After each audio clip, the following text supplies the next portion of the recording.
Kementerian Pertahanan Rusia kembali merilis sebuah video yang memperlihatkan kerja tempur Angkatan Udara Rusia.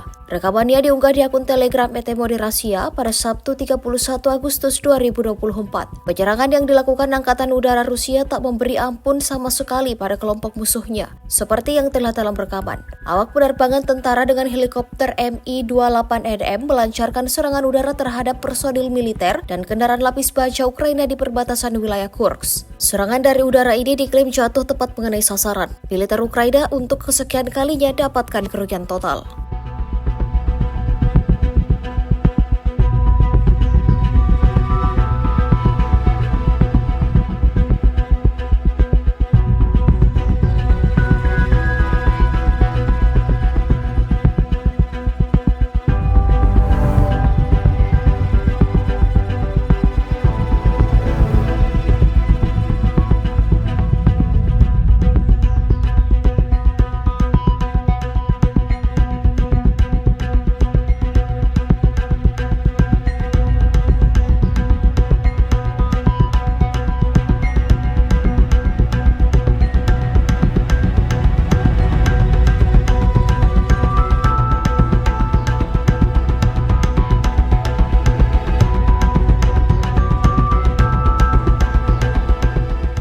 Download Tribun X sekarang, menghadirkan lokal menjadi Indonesia.